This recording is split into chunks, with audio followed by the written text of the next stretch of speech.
আর সফলতার জন্য আল্লাহর উপর ভরসা খুবই জরুরি। আল্লাহ কোরআনে বলেন সূরা আল ইমরান অধ্যায় 3 আয়াত 160, যদি আল্লাহ চান কেউ পেছনে ফেলতে পারবে না, আর তিনি সাহায্য না করলে কে আছে এমন যে সাহায্য করবে? আর মুমিন লোকগণ কেবল আল্লাহর উপরে ভরসা করেন। আল্লাহ বলেন সূরা আনকাবুত অধ্যায় নম্বর 29 আয়াত নম্বর 69 যে যদি চেষ্টার সংগ্রাম করো আল্লাহ সুবহানাহু ওয়া তাআলার পথে, তিনি পথ খুলে দেবেন। আল্লাহ আরো বলেন সূরা নাহাল অধ্যায় 17 আয়াত 43 এবং সূরা আম্বিয়া অধ্যায় 21 আয়াত 7, ফাসআলু আহলে যিকরি ইন কুনতুম লা তা'লামুন। যদি তোমরা না জানো তাকে জিজ্ঞেস করো যে জানে, তার কাছে যার জ্ঞান আছে। তাই সফলতার জন্য প্রথম আল্লাহর উপর ভরসা, দ্বিতীয় হচ্ছে চেষ্টা করা, সাধনা করা আল্লাহ সুবহানাহু ওয়া তাআলার পথে, তৃতীয় হচ্ছে যে জানে তাকে জিজ্ঞেস করা। পরিকল্পনাটাও জরুরি, গন্তব্য থাকাটাও জরুরি।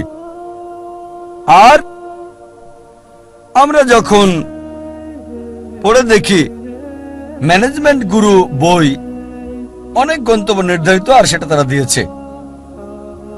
তবে আমার কাছে সেরা প্ল্যানিং, সবচেয়ে সেরা গন্তব্য হচ্ছে ইসলামিক,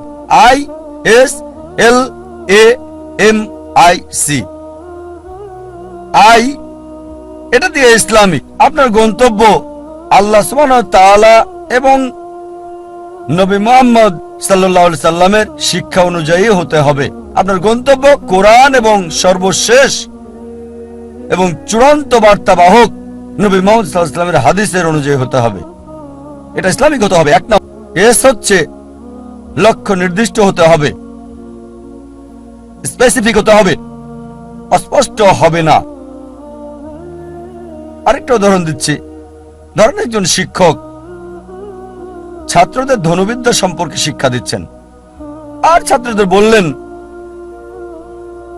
যারা তীর চালানো শিখছিল, গাছের ডগায় বসা একটা পাখিকে নিশানা করছিল। সবাই নিশানা করছে, শিক্ষক বললেন আমি না বললে কেউ তীর ছুড়বে না। প্রথম ছাত্রকে বললেন নিশানা করেছো? সে বলল হ্যাঁ। তুমি কি দেখছো? সে বলল বন দেখছি, গাছ দেখছি, পাখিটাকেও দেখছি। দ্বিতীয় ছাত্রকে বললেন তুমি কি দেখছো? সে বলল স্যার গাছটা দেখছি, গাছের ডাল দেখছি, আর পাখিটাকেও দেখছি। তৃতীয় ছাত্রকে বললেন তুমি কি দেখছো? সেই ছাত্র বলল আমি শুধু গাছের ডাল দেখছি আর পাখি আর পাখির চোখ। চতুর্থ ছাত্রকে বললেন তুমি কি দেখছো? সেই ছাত্র বলল স্যার আমি শুধু চোখ দেখছি আর অন্য কিছুই দেখছি না। শিক্ষক বললেন এবার তীর ছুঁড়ে দাও, আর তীরটা পাখিটার চোখে গিয়ে লাগলো। আপনার লক্ষ্য স্পেসিফিক হতে হবে, নির্দিষ্ট হতে হবে। কোন ভ্রমণকারীর মতো হলে হবে না, যার কোনো উদ্দেশ্য নেই। কুকুরটার মতো না, যে গাড়ির পেছনে ছুটছে উদ্দেশ্য ছাড়া। তৃতীয় বিষয় এল দিয়ে বোঝাচ্ছে এটা লাভজনক হতে হবে।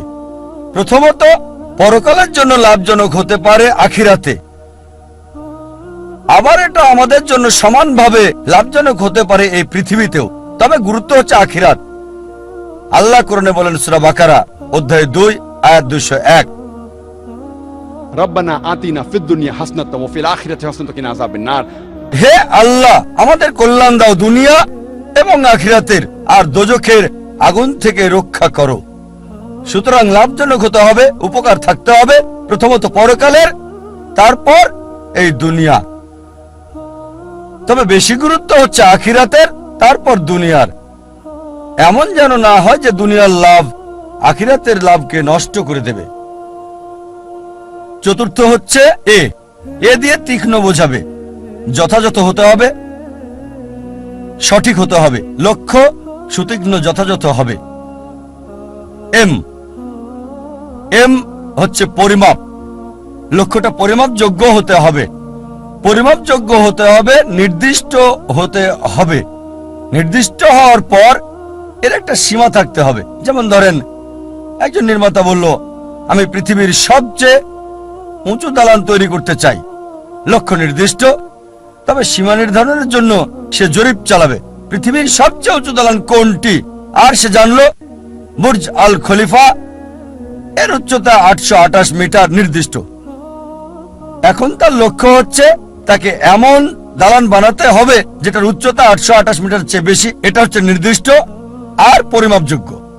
যদি পরিমাপযোগ্য হয়, মনিটর করা যাবে কতটুকু তৈরি করেছেন, আপনার লক্ষ্যের কতটুকু কাছে গেছেন আপনি।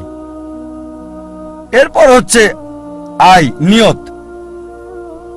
আমাদের প্রিয় নবীজি মুহাম্মদ সাল্লাল্লাহু আলাইহি ওয়াসাল্লাম বলেছেন, এটা আছে সহিহ বুখারীতে ভলিউম নাম্বার 1 অধ্যায় নাম্বার 1 বুক অফ ফেথ হাদিস নাম্বার 1, বুখারীর প্রথম হাদিস। इन्नमल अमालु बिन्निया। আপনার কর্ম বিবেচনা করা হবে নিয়তের উপর। আপনার নিয়তের উপর পুরস্কৃত হবেন। আপনার নিয়তটা যেন হয় আল্লাহ এবং রাসূলুল্লাহ সাল্লাল্লাহু আলাইহি সাল্লামের সন্তুষ্টির জন্য। বিখ্যাত হওয়া, জনপ্রিয় হওয়া কারো ইচ্ছা থাকা উচিত না। যদি বিখ্যাত হওয়া উদ্দেশ্য হয় তাহলে আপনার লক্ষ্যটা ভুল। যদি উদ্দেশ্য হয় সন্তুষ্টি অর্জন আল্লাহ, আমাদের স্রষ্টা এবং রাসূলের, অবশ্যই আপনাকে আখিরাতে পুরস্কার দেওয়া হবে।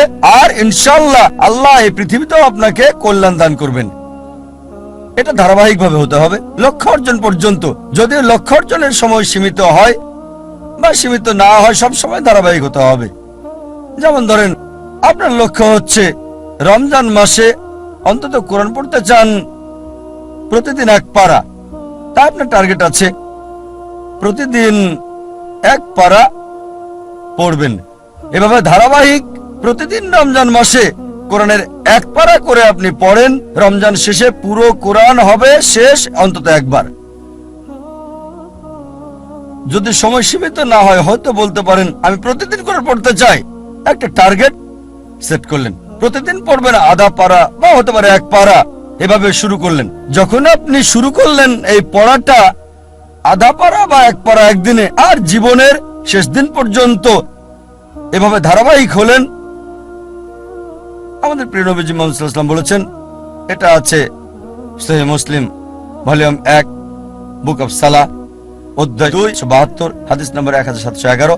তিনি বলেছেন যে এক লোক নবীজির কাছে বলল, সবচেয়ে ভালো কাজ কোনটি যা আল্লাহ পছন্দ করেন?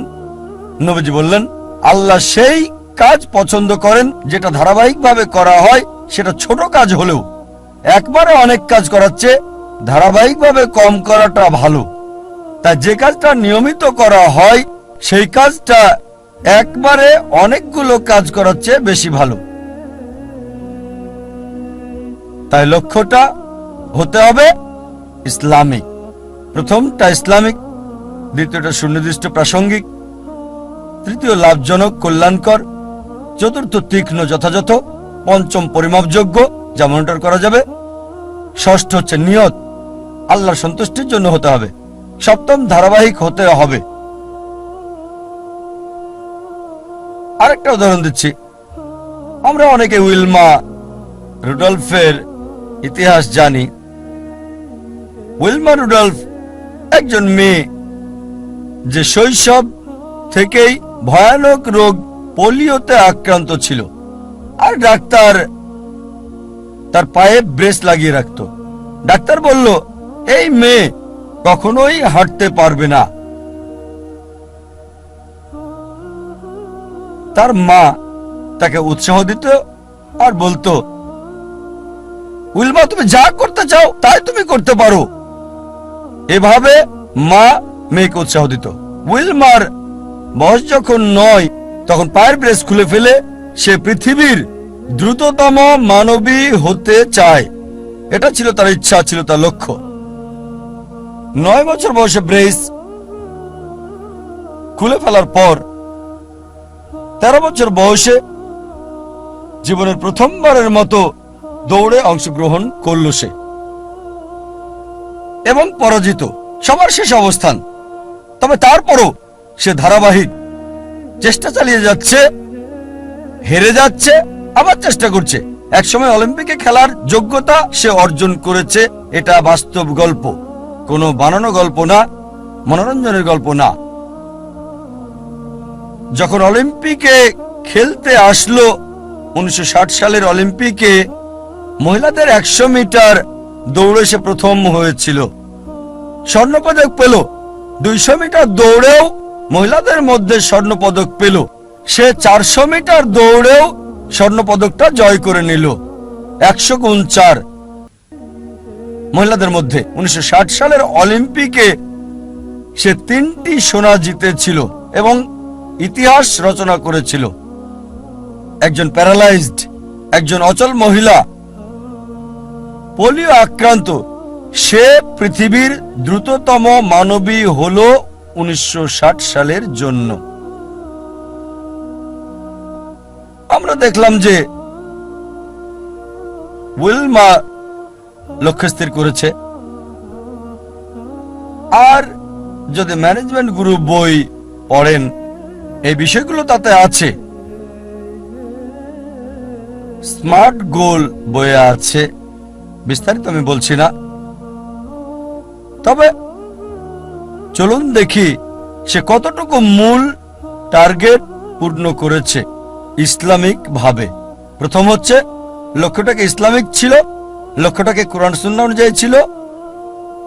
তার ব্যক্তিগত জীবন জানি না, তবে এটা জানি সে মুসলিম না। স্রষ্টার জন্য করেছিল কিনা সেটাও জানি না। দ্বিতীয় হচ্ছে লক্ষ্যটাকে নির্দিষ্ট, হ্যাঁ নির্দিষ্ট। সে পৃথিবীর দ্রুততম মানবী হতে চেয়েছে।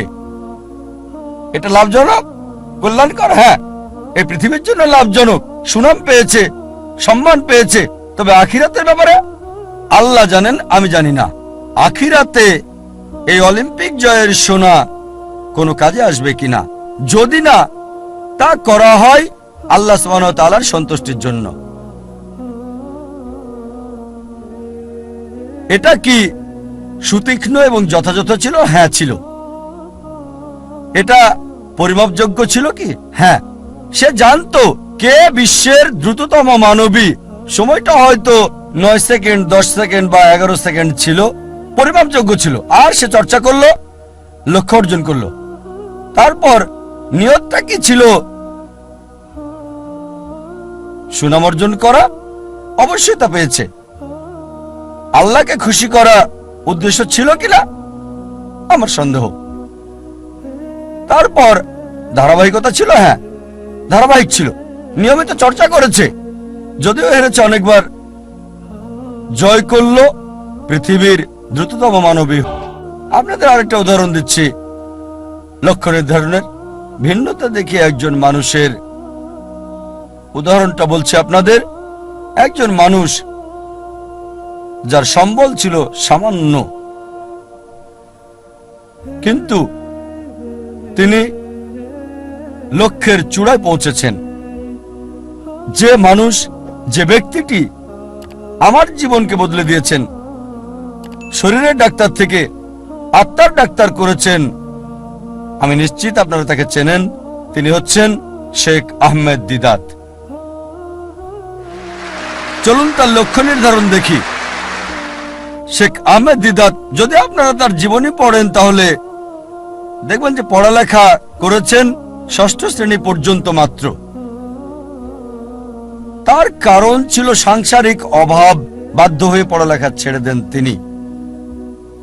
6ষ্ঠ শ্রেণী পাশ করার পর লেখাপড়া ছাড়তে বাধ্য হলেন। সামান্য সম্বল নিয়ে নিজের দেশ ভারত জন্মস্থান ছেড়ে চলে গেলেন দক্ষিণ আফ্রিকায়। তিনি কাজ করতেন সেলসম্যানের, ফার্নিচারের দোকানে দোকানে ড্রাইভিংও করেছেন তিনি ইত্যাদি। আর দক্ষিণ আফ্রিকায় থাকাকালীন তিনি নিয়মিত খ্রিস্টান মিশনারিদের বিড়ম্বনার শিকার হতেন, যারা বলতো ইসলাম একটা অনুপযোগী ধর্ম, নির্দয় ধর্ম। তারা ইসলামকে আক্রমণ করত। আর যেহেতু হ্যারাসমেন্টের শিকার, তার মনে একটা ইচ্ছা আসলো, ইসলামের বিরুদ্ধে সব অভিযোগের আমি উত্তর দিতে চাই সেই সব খ্রিস্টান মিশনারিদের। এই খ্রিস্টান মিশনারিদের ইসলামের বিরুদ্ধে বলার উপযুক্ত জবাব দিতে চাই। চিন্তা করেন, 6ষ্ঠ শ্রেণী পর্যন্ত পড়া একজন মানুষ। তবে অবশ্যই আল্লাহর উপর ভরসা ছিল।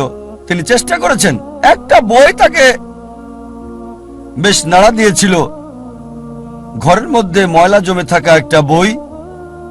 এই বইটা তাকে নাড়া দিয়েছে, যেটার নাম ইজারুল হক, সত্যের প্রকাশ, লেখক মাওলানা রহমতুল্লাহ কিরানবী। আর ওই বইয়ে লক্ষ্যের নির্দেশনা পান, এভাবে শুরু করেছিলেন। আর 40 বছর ধরে সংগ্রাম করেছেন। তিনি চ্যালেঞ্জ করেছেন খ্রিস্টান ধর্মের রথী মহারথীদের। চিন্তা করেন, 6 পাস একজন মানুষ 40 বছর সংগ্রাম করেছেন, পৃথিবীর সেরা খ্রিস্টানদের সাথে চ্যালেঞ্জ করেছেন।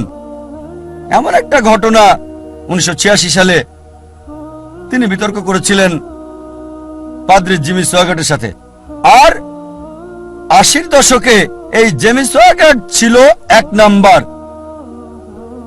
সবচেয়ে ক্ষমতাধর, সবচেয়ে বিখ্যাত খ্রিস্টান টিভি বিতার্কিক।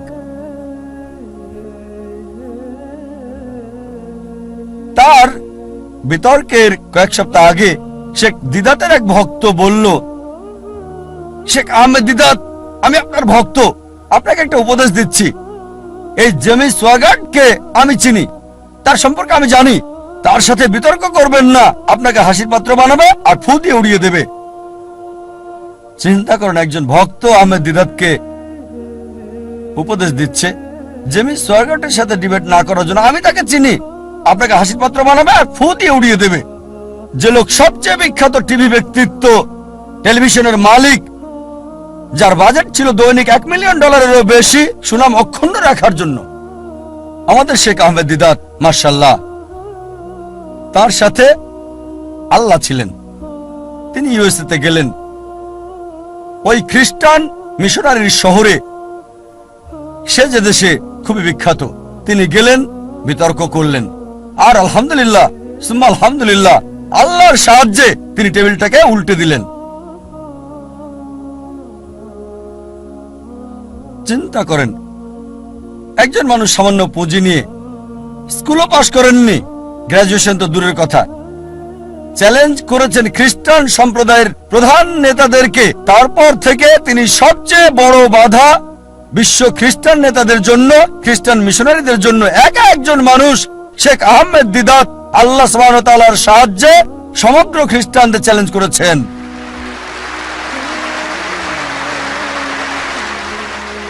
এবার তার লক্ষ্য নির্ধারণ দেখি। 1 নাম্বার হচ্ছে ইসলামিক। প্রথমে এটা কি ইসলামিক ছিল? কোরআন এবং সহিহ হাদিস মোতাবেক এটা কি আল্লাহ এবং রাসূলের জন্য ছিল? স্বাভাবিকভাবে হ্যাঁ ছিল। এ কারণেই তিনি লক্ষ্য অর্জন করেছিলেন। দ্বিতীয় হচ্ছে, এটা কি নির্দিষ্ট ছিল? হ্যাঁ, তার লক্ষ্য নির্দিষ্ট ছিল।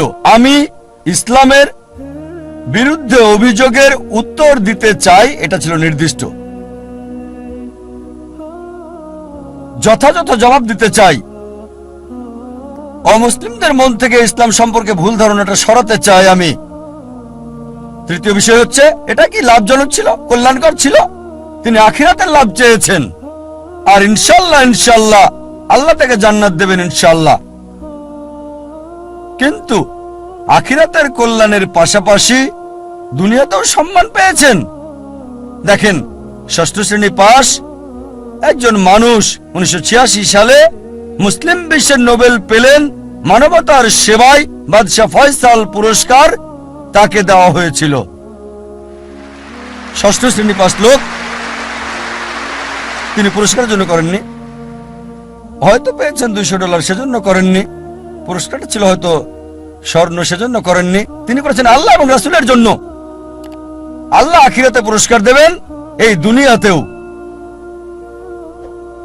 লাভজনক। তারপর এটা কি তীক্ষ্ণ ছিল, যথাযথ ছিল? খুবই তীক্ষ্ণ, যথাযথ সময়ে তার কৌশল সবকিছু যথাযথ ছিল। যখন খ্রিস্টান মিশনারিরা মুসলিমদের বদনাম করত, আমাদের অবস্থান ছিল যখন একেবারে নিচে। এই মানুষ শেখ আহমেদ দিদাত হাজার হাজার তরুণকে অনুপ্রাণিত করেছিলেন, এবং আমাকেও। অন্তত আমরা মাথা উঁচু করে দাঁড়াতে পারি ভালোভাবে। তারপর এটা কি পরিমাপযোগ্য? হ্যাঁ। তিনি কি করলেন? খ্রিস্টান মিশনারিদের লেখা বইগুলো সংগ্রহ করলেন, যেগুলো ছিল ইসলামের বিরুদ্ধে লেখা, যেমন জন গিলক্রিস্ট, এইসব বই জেমস সোগার্ট, আর সেগুলো উত্তর দিলেন। যখন তারা কোরআন এবং ইসলামকে আক্রমণ করত, তিনি জবাব দিতেন তাদের বাইবেল থেকে, কোরআনের আয়াতগুলো সেগুলোর উপরে প্রয়োগ করতেন আর ফলাফল পেতেন পরিমাপযোগ্য। এরপর তার নিয়ত কি ছিল? বিখ্যাত হওয়া নিয়ত ছিল না, বাদশাহ ফয়সাল পুরস্কার পাওয়াটা উদ্দেশ্য ছিল না, নিয়ত ছিল আল্লাহ এবং তার রাসূলের সন্তুষ্টি অর্জন। তারপর ধারাবাহিকতা ছিল, হ্যাঁ ছিল। চিন্তা করেন, তিনি সংগ্রাম করেছেন 40 বছর। তার ইতিহাস পড়লে দেখবেন তার অফিসটা ছিল ছোট্ট একটা ঘর, আর আমাদেরকে বলেছেন সাদা কালো 1000 পাম্পলেট ছাপানোর আগে তাদের মিটিং করতে হতো, চলো মিটিং করি 1000 সাদা কালো পাম্পলেট আমরা ছাপাতে পারবো কিনা। মাশাআল্লাহ, ধারাবাহিক লক্ষ্যে পৌঁছার আগ পর্যন্ত সংগ্রাম করেছেন। উইলমা রুডলফ এবং শেখ আহমেদ দিদাতের মধ্যে যে পার্থক্য দেখি, তা হলো উইলমা রুডলফের দূরদর্শিতা ছিল না। এই পৃথিবীতে অনেক মূল্য, কিন্তু শেখ আহমেদ দিদাত ছিলেন দূরদর্শী, আর এটা ছিল আখিরাতের জন্য। ইনশাআল্লাহ আল্লাহ তাকে পুরস্কার দেবেন আখিরাতে, দুনিয়াতেও তাকে পুরস্কার দিয়েছিলেন।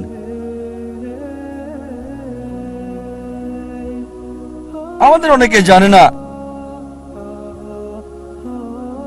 জীবনের উদ্দেশ্যটা কি। বেশিরভাগই 1 নম্বর উদ্দেশ্যটা হচ্ছে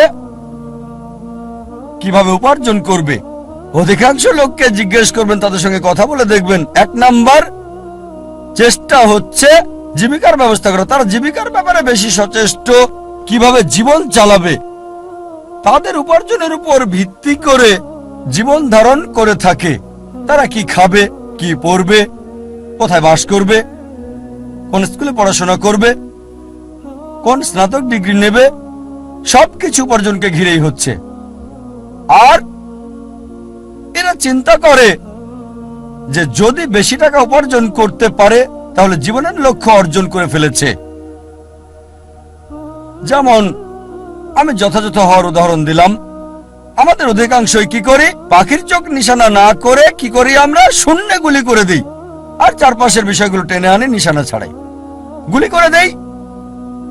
কোন একটা বিষয়ে গ্রাজুয়েশন করি, তারপর যখন বলা হয় কেন এই কোর্স নিয়েছো তুমি, ও আমি তো ভাবিনি। তারপর বিশেষত্ব খোঁজে, আরো বেশি বিশেষত্ব খোঁজে, তারপর চেষ্টা করে যাচাই করে কেন এই কোর্স নিয়েছে। দেখবেন লোকে প্রথমে চিন্তা করে কত উপার্জন করবে, আর উপার্জনের ভিত্তিতে সে সিদ্ধান্ত নেয় কিভাবে তাদের জীবন যাপন করবে। এটা শূন্যে গুলি ছোঁড়ার মতো, আর পাখির চোখে নিশানা করার চিন্তা করা। প্রথমে দেখতে হবে আমাদের কেন্দ্র কোনটা, কোনটাকে ভিত্তি করে আমাদের জীবন আবর্তিত হচ্ছে। বিভিন্ন মানুষের ভিন্ন ভিন্ন কেন্দ্র রয়েছে। কিছু লোক তারা আত্মকেন্দ্রিক, সবকিছুতে নিজেদের কথা ভাবে, পৃথিবীর অন্য মানুষকে নিয়ে কোনো মাথা ব্যথা নেই, নিজেদের নিয়ে তারা ব্যস্ত থাকে। কিভাবে জীবনযাপন করবে অন্যদের নিয়ে চিন্তা করার সময় নেই, তারা আত্মকেন্দ্রিক। কিছু লোক পরিবার কেন্দ্রিক, তাদের সারা জীবন পরিবারকে ঘিরেই কেটে যায়। তারা যে কোনো নিয়ম ভাঙতে বা গড়তে প্রস্তুত, হোক সেটা সঠিক কিংবা ভুল, পরিবারকে সুখী করতে। তাদের মূল উদ্দেশ্যটা হচ্ছে পরিবারকে খুশি করা। কেউ হয়তো পিতামাতা কেন্দ্রিক, কিছু হয়তো পরিবার কেন্দ্রিক, স্ত্রী কেন্দ্রিক বা স্বামী কেন্দ্রিক, কেউ হয়তো সন্তান কেন্দ্রিক। দেখবেন কিছু লোক পিতামাতাকে খুশি করার জন্য যে কোনো কিছু করতে পারে। তাদের জীবনের সব নিয়ম কানুন পিতামাতার পছন্দ অপছন্দের ভিত্তিতে হয়। আল্লাহ কোরআনে বলেছেন সূরা লুকমান অধ্যায় 31 আয়াত 14 যে আমি মানুষকে নির্দেশ দিয়েছি পিতামাতার সাথে সদ্ব্যবহার করতে অনেক কষ্ট সহ্য করে মাতাকে গর্ভে ধারণ করেছে, অনেক কষ্ট সহ্য করে তাকে জন্ম দিয়েছে। ঠিক তারপরে আয়াত সূরা লুকমান অধ্যায় 31 আয়াত 15 বলছে, যদি তোমার পিতামাতা চেষ্টা করে, জিহাদ করে, চেষ্টা আর সংগ্রাম করে তোমাকে বাধ্য করে আল্লাহ সুবহানাহু ওয়া তাআলা ছাড়া অন্য কারো ইবাদত করতে, যে বিষয়ে তোমার কোনো জ্ঞান নেই, তাদের মানবে না, তবে তাদের সাথে থাকো ভালোবাসা আর মমতা দিয়ে।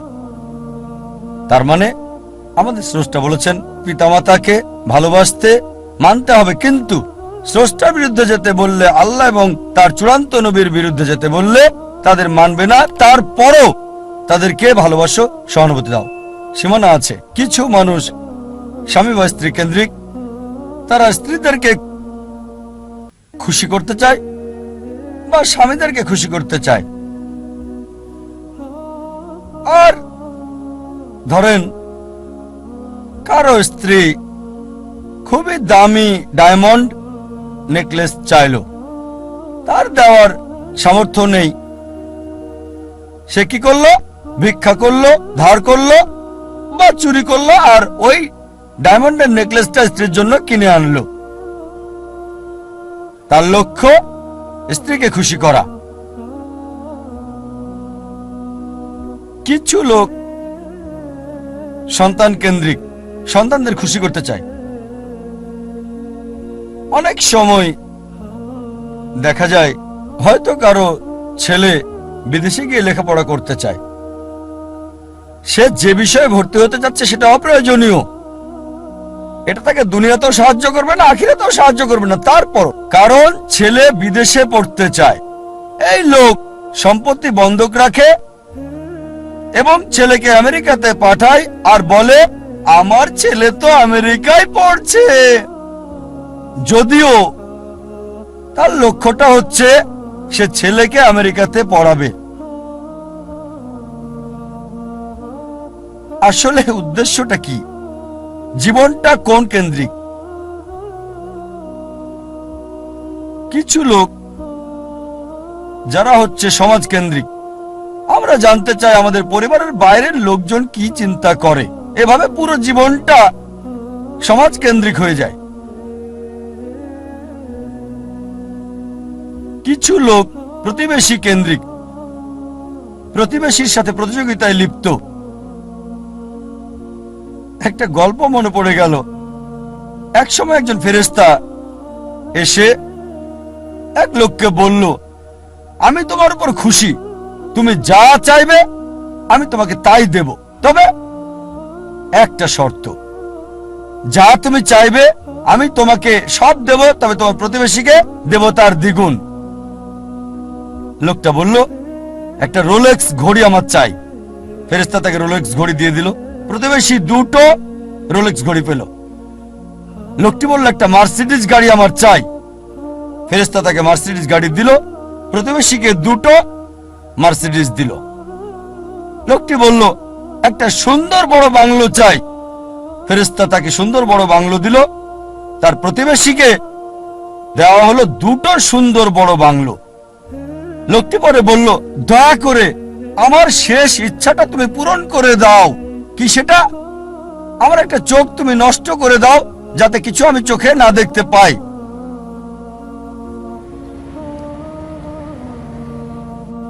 চিন্তা করেন, সে তার নিজের চেয়ে প্রতিবেশীকে নিয়ে বেশি ব্যস্ত।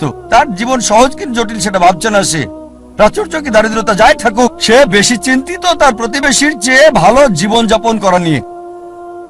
এ কারণেই সে ফেরেশতাকে বলল, আমার একটা চোখ নষ্ট করে দাও, যাতে প্রতিবেশীর দুটো চোখই নষ্ট হয়ে যায়। এভাবে আমরা প্রতিবেশী কেন্দ্রিক। নিজে সুখী কিনা ভাবছে না, দেখতে পারবে কিনা সেটা ব্যাপার না। যেহেতু প্রতিবেশী সম্পূর্ণ অন্ধ হবে, তাই একটা চোখ হারাতে কোনো আপত্তি নাই। প্রতিবেশী কেন্দ্রিক। কিছু লোক বন্ধু কেন্দ্রিক,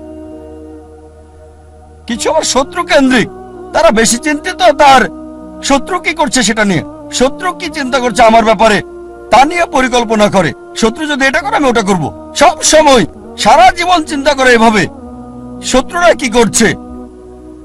এটা আপনি পাবেন বিভিন্ন ক্ষেত্রে।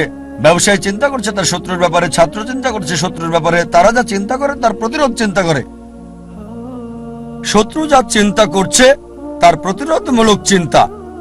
বেশিরভাগ সময় তারা কাটায় শত্রুর মোকাবেলার চিন্তা করে। তাদেরকে একটা সুন্দর শান্তির উপদেশ দিতে চাই, যা আমি অনুসরণ করি। যদি কেউ আপনার দিকে পাথর ছুঁড়ে মারে, নিজেকে এতটা উঁচুতে নিয়ে যান যাতে পাথর আপনাকে ছুঁতে না পারে। কেউ আপনার দিকে ঢিল ছুঁড়ে মারলে নিজেকে এমন উঁচুতে নিয়ে যান যাতে পাথর আসতে না পারে। তাহলে প্রতিযোগিতার প্রশ্ন আসবে কি করে? আপনার বিরুদ্ধে শত্রুর পরিকল্পনার সুযোগ আসবে কি করে? আরেকটা উপদেশ, যদি কেউ ইট ছুঁড়ে মারে আপনার দিকে, সেই ইট দিয়ে ঘর তৈরি করেন আপনি। স্কুলে শিখতাম মার্শাল আর্ট, কেরাতি, জুডো। যদি বড় কেউ আপনাকে ধাক্কা দেয়, কি করতে হবে? সাইড স্টেপ নিতে হবে, তার শক্তি কাজে লাগিয়ে তাকে ফেলতে হবে, তার শক্তির ব্যবহার। কেউ যখন আপনাকে ইট মারবে, সেই ইট দিয়ে ঘর তৈরি করেন। কিছু লোক সুনাম কেন্দ্রিক, তারা সুনাম চায়, মূল উদ্দেশ্য খ্যাতি পাওয়া, যে কোনো অনৈতিক কাজ করতে প্রস্তুত, নিয়মকানুন বিসর্জন দিতে পারে। কিছু লোক তারা হচ্ছে ভোগবাদী, তারা সম্পদ কেন্দ্রিক, সব সময় চিন্তা করে অর্জন কি, কত সম্পদ করেছে, তারা কি পড়ে। আর এটা কমন, খুবই কমন মানুষের মধ্যে, বিশেষ করে ধনীদের মধ্যে। বন্ধুদের সাথে দেখা হলে গল্প শুরু করে, কোন ব্র্যান্ডের ঘড়ি পরেছো? এটা কি ট্যাগ হিয়র নাকি ওমেগা? ও এটা রোলেক্স। ফিতাটা কিসের? আয়রনের নাকি চামড়ার? বেসালটা কি? ও কোন ধরনের ডাল? Gold plated diamond stone? ও কারুকাজ করা পার্টি ফিলিপ।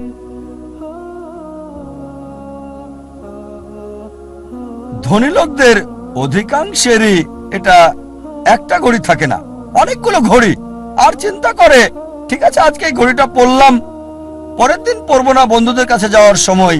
এভাবে চিন্তা করে সময় পার করে কোন অনুষ্ঠানে কোনটা পরবে। একইভাবে এরা গাড়ির ব্যাপারেও কথা বলে। তোমারটা কি গাড়ি? BMW, Mercedes, Porsche, Rolls Royce, Maybach, Bentley, designer. এভাবে সময় কাটায়, প্রায় করে থাকে, যেহেতু এটা তাদের আইডেন্টিটি। এই ঘড়ি না পড়লে তাদের কে চিনবে? এই গাড়িতে না চড়লে, মার্সিডিজ বা বিএমডব্লিউতে না চড়লে তাদের কে চিনবে? এটা আইডেন্টিটি। বড় শহরগুলোতে দেখবেন লোকদের কমন চিত্র। ধনী লোকদের দেখবেন তারা কথা বলে, আপনার ঘড়ি কি, কোন শিপের মালিক, উঁচু লেভেলে কোন জেটের মালিক, আমার ব্যক্তিগত জেট আছে, কতগুলো ইঞ্জিন। লোকজন হয়তো ভাববে আমি কিভাবে এসব খুঁটিনাটি জানি ঘড়ির ব্র্যান্ডের ব্যাপারেও। আপনারা জানেন আমার পেশা, আলহামদুলিল্লাহ, সৌভাগ্য বা দুর্ভাগ্য, আমি যে পেশায় আছি, আমি সব শ্রেণীর লোকদের সাথে মিশি, একেবারে ভিখারি থেকে রাজা পর্যন্ত। আল্লাহ আমাকে দয়া করেছেন, ভালো অথবা মন্দ, আমি চারপাশের লোকদের সাথে মিশি, ভিখারি থেকে রাজা পর্যন্ত। আর যে সুযোগটা আমি পাই, কোন বস্তুবাদীর সাথে যখনই কথা বলি, আমি চেষ্টা করি, দাওয়াত দেই, তাদের বলি তোমার ঘড়ির দাম হয়তো $1000 বা $10,000 অথবা $1,00,000। আমার ঘড়ি, আমি যেটা পড়ছি, এই ঘড়িটার দাম মাত্র $1400, $30 কম। অনেক বছর ধরে ব্যবহার করছি, ভালো সার্ভিস দিচ্ছে, একেবারে তোমারটার মতোই। সাধারণ ঘড়ি, দাম মাত্র $1400। আলহামদুলিল্লাহ, আল্লাহ দয়া করেছেন, আমি যেগুলো নাম বললাম অধিকাংশ ব্র্যান্ডই উপহার পেয়েছি, সবগুলো ব্র্যান্ডই উপহার পেয়েছি। এই সবগুলো ওমেগা, রোলেক্স, অনেক পেয়েছি। আর আমি নবী মুহাম্মদ সাল্লাল্লাহু আলাইহি ওয়াসাল্লামের পথ অনুসরণ করেছি। আমি অন্য দায়ীদের দিয়ে দেই, আমার স্টাফদের দিয়ে দেই, যাতে করে আমি খুতুওয়াতুশ শয়তান থেকে দূরে থাকতে পারি। অনেক সময়, অনেক উপলক্ষে আমাকে নিমন্ত্রণকারীরা তাদের ব্যক্তিগত জেট প্লেন আমার জন্য পাঠায়, ব্যক্তিগত জেট প্লেন আমাকে নিয়ে যাওয়ার জন্য তারা পাঠিয়ে দেয়। এমন অনেকবারই হয়েছে। চিন্তা করেন, জেট প্লেনের খরচ শুধুমাত্র একজন মানুষের জন্য, পাইলটদের পেমেন্ট, এয়ার হোস্টেসের পেমেন্ট, এয়ারপোর্টের ভাড়ার খরচ। তাই আমি তাকে বললাম, এটা সবচেয়ে ভালো হয় যদি একটা ইকোনমিক ক্লাস টিকিট পাঠান। আলহামদুলিল্লাহ, আল্লাহ আমাকে দয়া করেছেন, আমার পরিবারকে রহমত করেছেন। মাশাআল্লাহ, এই সব গাড়ি কিনতে পারবো, ফার্স্ট ক্লাসে ভ্রমণ করতে পারি, আলহামদুলিল্লাহ। কিন্তু আমি একজন দায়ী, তাই আমি তাকে বললাম, এত টাকা খরচ করার চেয়ে বরং একটা ইকোনমিক ক্লাস টিকিট পাঠিয়ে দেন, চলে আসব। বাকি টাকা অন্য কোথাও দান করে দেবেন আল্লাহ সুবহানাহু ওয়া তাআলার পথে। আয়োজকেরও মাশাআল্লাহ নিয়ত স্বচ্ছ হওয়ায় আমাকে বললেন যে আমার জেট প্লেনে কাকে আমি আনতে পাঠাবো, আর কে উত্তম আল্লাহর পথে দায়ী ইচ্ছে। আমি তাকে বললাম, ইনশাআল্লাহ আপনার নিয়ত যেহেতু সহি, ইনশাআল্লাহ আল্লাহ আপনাকে পুরস্কার দেবেন। তার নিয়ত ছিল আল্লাহর পথে দায়ীর জন্য ভালো ব্যবস্থা করা, আল্লাহ তাকে পুরস্কার দেবেন। একটা কথা মনে রাখবেন, এর মানে বলছি না যে এই সব কিছু ভোগ বিলাস একেবারে হারাম। সব ক্ষেত্রে এগুলো হারাম তা নয়, জীবনের উদ্দেশ্যটা কি জানতে হবে। এগুলো হারাম হতেও পারে, আবার নাও হতে পারে। একটা উদাহরণ দিচ্ছি, মনে করেন আপনার অবস্থান ক্যাটাগরি এ তে, যাদের এসব করার সামর্থ্য নেই, এই দামি ঘড়ি, এই দামি গাড়ি, দামি বাংলো, কিন্তু যদি সে ভিক্ষা করে, যদি ধার করে, চুরি করে বলে অন্য দামি ঘড়ি কেনে, দামি গাড়িতে চড়ে, এটাকে ইসরাফ বলা হয়, এটা হারাম। দ্বিতীয় শ্রেণীর লোক আছে যাদেরকে আল্লাহ সামর্থ্য দিয়েছেন। আল্লাহ কোরআনে বলেছেন, সূরা আনাম অধ্যায় 6 আয়াত 71, কিছু লোককে আমি অনেক বেশি প্রাচুর্য দিয়েছি অন্যদের চেয়ে। আল্লাহ বলেন সূরা আনাম অধ্যায় 6 আয়াত 165, আল্লাহ কিছু মানুষকে অন্যের উপর মর্যাদা দিয়েছেন যাতে তিনি তোমাদের পরীক্ষা করতে পারেন।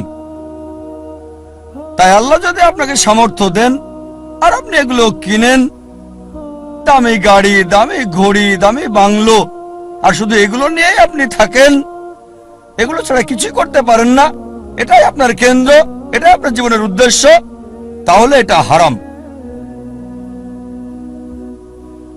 তৃতীয় ক্যাটাগরির লোক আছে যাদেরকে আল্লাহ সামর্থ্য দিয়েছেন, তারা সেগুলো কিনে, তবে সেগুলো নিয়েই পড়ে থাকে না। এটা কিনেছে। নবী সুলাইমান আলাইহিস সালামের উদাহরণ দেখে, তিনি ধনী ছিলেন, মালিকও হয়েছিলেন, তবে এগুলোর উপর নির্ভরশীল না। তাই যদি এগুলো কিনেন আর যদি আল্লাহ সুবহানাহু ওয়া তাআলাকে মেনে চলেন, বস্তুবাদী বিলাসের উপর নির্ভরশীল না হন, তাহলে এটা মুবাহ, ঐচ্ছিক, এটা হারাম না। তবে সবচেয়ে উত্তম চতুর্থ ক্যাটাগরি, যাদের আল্লাহ সামর্থ্য দিয়েছেন আর তারপর সেগুলো ব্যবহার করে না, এগুলো কিনে না। প্রিয় নবীজি মুহাম্মদ সাল্লাল্লাহু আলাইহি ওয়াসাল্লামের মতো। আমাদের প্রিয় নবী মুহাম্মদ সাল্লাল্লাহু আলাইহি ওয়াসাল্লামের ক্ষমতা ছিল, সুনাম ছিল, আধিপত্য ছিল। সে সময় তিনি রাজা হতে পারতেন, সারা পৃথিবীর সব ধন সম্পদের মালিক হতে পারতেন, অথচ যখনই কোনো পুরস্কার পেতেন, অনেক সময়, প্রায় সময় তিনি তার সাহাবীগণকে সেগুলো দিয়ে দিতেন। এজন্য না যে গ্রহণ করা হারাম হবে, কেউ যদি ভালো উপহার দেয় সেটা রাখতে পারেন, সেটা হারাম না, কিন্তু নবীজি অন্যদের দিয়ে দিতেন। চতুর্থ ক্যাটাগরি, আল্লাহ সামর্থ্য দিয়েছেন আর সেগুলো ব্যয় করে আল্লাহ সুবহানাহু ওয়া তাআলার পথে।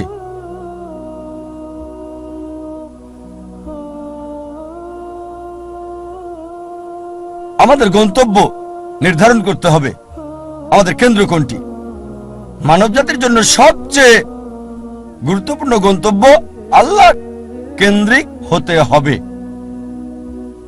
তার উদ্দেশ্য, তার লক্ষ্য হতে হবে আল্লাহ সুবহানাহু ওয়া তাআলা এবং সর্বশেষ চূড়ান্ত নবী মুহাম্মদ সাল্লাল্লাহু আলাইহি সাল্লাম। আর বিশ্বাস করেন, আল্লাহ কেন্দ্রিক হলে আপনার নিজেকে অবহেলা করতে হবে না, পরিবারকে অবজ্ঞা করতে হবে না, আপনার সমাজকেও না। আল্লাহ কেন্দ্রিক হলে আল্লাহ বলেছেন, নিজের যত্ন নাও, রাতে ঘুমাও। আল্লাহ বলেছেন পরিবারের দেখাশোনা করতে। পিতামাতার ব্যাপারে আল্লাহ বলেছেন সূরা ইসরা অধ্যায় 17 আয়াত 23 ও 24 যে আল্লাহ নির্দেশ দিচ্ছেন তাকে ছাড়া কারো ইবাদত করবে না, পিতামাতার সাথে সদ্ব্যবহার করবে, যদি তাদের একজন বা উভয়ই বার্ধক্যপরিণত হয় বিরক্তি প্রকাশ করবে না, এমনকি শব্দটা করবে না।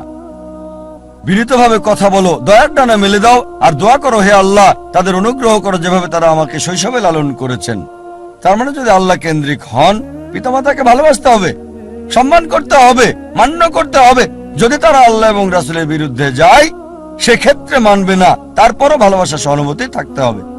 সূরা লোকমান অধ্যায় 31 আয়াত 14 এবং 15। যদি আল্লাহ কেন্দ্রিক হন তার মানে এই না যে স্ত্রীর খোঁজ খবর নেবেন না। একটা হাদিস আছে প্রিয় নবীজি মুহাম্মদ সাল্লাল্লাহু আলাইহি সাল্লামের, আহমদ ইবনে হাম্বল, হাদিস নাম্বার 7396। আমাদের নবীজি মুহাম্মদ সাল্লাল্লাহু আলাইহি সাল্লাম বলেছেন মুমিনদের মাঝে সেই সবচেয়ে উত্তম যে তার পরিবারের সাথে ভালো, বিশেষ করে স্ত্রীর সাথে। আল্লাহ কেন্দ্রিক হলে পরিবারকে অবহেলা করতে হবে না, সমাজকে অবহেলা করতে হবে না। আল্লাহ বলেন সূরা মাউন অধ্যায় 107 আয়াত 1 থেকে 7 যে প্রতিবেশীর হক আদায় করো, প্রতিবেশীকে সাহায্য করো। প্রিয় নবী মুহাম্মদ সাল্লাল্লাহু আলাইহি ওয়াসাল্লাম বলেছেন, এই হাদিসটা আছে সহিহ বুখারীতে ভলিউম 1 বুক অফ ফেথ হাদিস নাম্বার 13 যে সে কখনোই পূর্ণ মুমিন নয় যদি তার ভাইয়ের জন্য তা পছন্দ না করে যা সে নিজের জন্য করে থাকে। তার মানে অন্যদেরও দেখাশোনা করতে হবে। তাই আল্লাহ কেন্দ্রিক হওয়া মানে এই না যে সবকিছুকে অবহেলা করে ভিখারির মতো জীবনযাপন করতে হবে। তবে কেন্দ্র হবে আল্লাহ। আল্লাহ যদি সম্পদ দেন সেই সম্পদকে আল্লাহর রাস্তায় ব্যয় করেন। আল্লাহ সুনাম দিলে আল্লাহর রাস্তায় সেটা ব্যয় করতে হবে। আল্লাহ আপনাকে গুণ দিলে, আল্লাহ আপনাকে অনুগ্রহ দিলে আল্লাহর রাস্তায় সেটাকে ব্যয় করেন। সবচেয়ে বড় উদাহরণ, রোল মডেল, যে মানুষটি সম্পূর্ণভাবে আল্লাহ কেন্দ্রিক ছিলেন, সর্বশেষ এবং চূড়ান্ত নবী মুহাম্মদ সাল্লাল্লাহু আলাইহি সাল্লাম। আমাদের প্রিয় নবী মুহাম্মদ সাল্লাল্লাহু আলাইহি সাল্লাম সবচেয়ে বড় উদাহরণ। তিনি সবকিছুতে আল্লাহ কেন্দ্রিক ছিলেন। আর তিনি শুধু মুসলিম জাতির জন্যই আসেননি, সমগ্র মানব জাতির জন্য রহমত স্বরূপ। আল্লাহ কোরআনে বলেন সূরা আম্বিয়া অধ্যায় 21 আয়াত 107 वमा अरसलनाका इल्ला रहमतल लिल आलमीन। আমি তো তোমাকে অবশ্যই সমগ্র মানব জাতির রহমত হিসেবে প্রেরণ করেছি, সমগ্র সৃষ্টির রহমত হিসেবে, সমগ্র পৃথিবীর জন্য রহমত। একজন মানুষের জন্য সবচেয়ে ভালো উদাহরণ, যার জীবনের সবচেয়ে ভালো উদ্দেশ্য ছিল। মানব জাতির সবচেয়ে বড় উদাহরণ একজন মানুষের জন্য, বর্বর জাতিকে যিনি মানব জাতিতে রূপান্তরিত করেছেন, যে মানুষটা মানব জাতিকে বদলে দিয়েছিলেন। আর ইতিহাস পড়লে ঘন্টা দিন একসাথে বলে যেতে পারবেন। মুসলিমরা কি বলছে সেটা বাদ দেন, নবীজি মুহাম্মদ সাল্লাল্লাহু আলাইহি সাল্লাম সম্পর্কে শত শত অমুসলিমের কথার উদ্ধৃতি দিতে পারবেন যারা নবীজির প্রশংসা করেছেন। এখানে কয়েকটা উদাহরণ দিচ্ছি। জর্জ বার্নার্ড শ, তিনি বলেছেন মুহাম্মদ সাল্লাল্লাহু আলাইহি সাল্লাম সম্পর্কে যে আমি তার সম্পর্কে পড়েছি, মানে নবী মুহাম্মদ সাল্লাল্লাহু আলাইহি সাল্লাম, আর আমার মতে নিরপেক্ষ অবস্থান থেকে বললে তাকে মানবতার রক্ষাকারী বলা উচিত। George Bernard Shaw. Thomas Carlyle বিখ্যাত ঐতিহাসিক ছিলেন। তিনি একজন ইউরোপিয়ান অমুসলিম। তার লেখা একটা বই হিরোজ অ্যান্ড হিরো ওয়ারশিপ, তিনি বীরদের ইতিহাস তুলে ধরেছেন। আর এক নম্বর হিরো, একজন বীর নবী, তিনি ঈসা আলাইহিস সালাম ছিলেন না, তিনি মুসা আলাইহিস সালাম ছিলেন না, দাউদ আলাইহিস সালাম ছিলেন না, সুলাইমান আলাইহিস সালাম ছিলেন না, তিনি ছিলেন মুহাম্মদ সাল্লাল্লাহু আলাইহি সাল্লাম। চিন্তা করেন, থমাস কার্লাইল একজন ইউরোপিয়ান, একজন খ্রিস্টান, তিনি এক নাম্বার বীর নবী হিসেবে রেখেছেন নবী মুহাম্মদ সাল্লাল্লাহু আলাইহি সাল্লামকে। আমরা লামার্টিনের কথা বলতে পারি। লামার্টিন ছিলেন বিখ্যাত ঐতিহাসিক, তিনি ফরাসি, বই লিখেছেন দ্য হিস্টোরি অফ দ্য টক্স। তিনি লিখেছেন, যদি উদ্দেশ্যের মহানুভবতা, সামর্থ্যের সীমাবদ্ধতা আর অসাধারণ ফলাফল, এই তিনটি বিষয় একজন ব্যক্তির মহত্ব নির্ণয়ের মাপকাঠি হয়, আধুনিক ইতিহাসে কাউকে পাওয়া যাবে না যে নিজেকে তুলনা করবে নবী মুহাম্মদ সাল্লাল্লাহু আলাইহি ওয়াসাল্লামের সাথে। উদ্দেশ্যের মহানুভবতা, সামর্থ্যের সীমাবদ্ধতা আর অসাধারণ ফলাফল, এই তিনটি বিষয় হচ্ছে একজন মানুষের মহত্ব যাচাইয়ের মাপকাঠি। মানব ইতিহাসে এমন কাউকে দেখি না আধুনিক ইতিহাসে যে মুহাম্মদ সাল্লাল্লাহু আলাইহি ওয়াসাল্লামের কাছাকাছি যাবে। তারপর আরো লিখেছেন, মানব জাতির সকল গুণাবলীতে কোন মানুষই নিজেকে নবী মুহাম্মদ সাল্লাল্লাহু আলাইহি ওয়াসাল্লামের সাথে তুলনা করতে পারবে না। মাইকেল এইচ হার্ট, বিখ্যাত ঐতিহাসিক, একটা বই লিখেছেন, মানব ইতিহাসে সবচেয়ে প্রভাবশালী 100 ব্যক্তি আদম আলাইহিস সালাম থেকে শুরু করে বর্তমান সময় পর্যন্ত, আর 1 নম্বর অবস্থানে রেখেছেন নবী মুহাম্মদ সাল্লাল্লাহু আলাইহি ওয়াসাল্লামকে। মানব ইতিহাসে সবচেয়ে প্রভাবশালী মানুষ আদম আলাইহিস সালাম থেকে শুরু করে বর্তমান পর্যন্ত নবী মুহাম্মদ সাল্লাল্লাহু আলাইহি ওয়াসাল্লাম। আর লিখেছেন তিনি, আমার পছন্দ মুহাম্মদ সাল্লাল্লাহু আলাইহি ওয়াসাল্লামকে 1 নম্বরে রাখা দেখে অনেক মানুষই এটা মানতে চাইবেন না, অনেকেই স্বীকার করতে চাইবেন না, অনেক মানুষই এটা মানতে চাইবেন না। তবে যে কারণে আমি নবী মুহাম্মদ সাল্লাল্লাহু আলাইহি ওয়াসাল্লামকে 1 নম্বরে রেখেছি তা হলো তিনি ইতিহাসের একমাত্র ব্যক্তি যিনি ধর্মীয় ক্ষেত্রে সফল মানুষ ছিলেন, পাশাপাশি অন্যান্য ক্ষেত্রেও।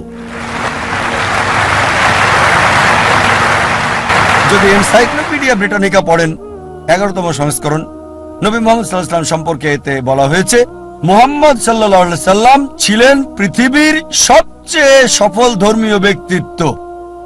চিন্তা করেন, এনসাইক্লোপিডিয়া ব্রিটানিকা। তারা বাধ্য, আর কেউ নেই বলার মতো। তারা সত্য বলতে চেয়েছে, চেষ্টা করেছে, তাদের সত্য বলতেই হবে, কারণ আল্লাহ কোরআনে বলেছেন সূরা ইসরা অধ্যায় 17 আয়াত 81, فقل جاء الحق وزهق الباطل إن الباطل كان زهوقا। যখন সত্য মিথ্যার বিরুদ্ধে দাঁড়ায়, মিথ্যা ধ্বংস হয়ে যায়, আর মিথ্যার ধ্বংস অনিবার্য। আল্লাহ কোরআনে বলেন সূরা কালাম অধ্যায় 68 আয়াত 4, নিশ্চয়ই নবী মুহাম্মদ সাল্লাল্লাহু আলাইহি সাল্লাম উত্তম চরিত্রের উপর অধিষ্ঠিত। আল্লাহ বলেন সূরা আহজাব অধ্যায় 33 আয়াত 21, অবশ্যই নবী মুহাম্মদ সাল্লাল্লাহু আলাইহি সাল্লামের জীবনের মধ্যে তোমাদের জন্য রয়েছে উত্তম আদর্শ। নবী মুহাম্মদ সাল্লাল্লাহু আলাইহি সাল্লাম জীবনের সকল ক্ষেত্রেই সফল ছিলেন, কেবল ধর্মীয় ক্ষেত্রে নয়, রাজনৈতিক ক্ষেত্রে সফল, নিরপেক্ষতার ক্ষেত্রে, সুষ্ঠু জীবনযাপনের ক্ষেত্রে তিনি এতই সফল ছিলেন যে তার প্রত্যেকটা কাজই আমাদের জন্য অনুসরণীয়। তিনি কি পড়তেন, যদি অনুসরণ করেন ইনশাআল্লাহ সওয়াব পাবেন।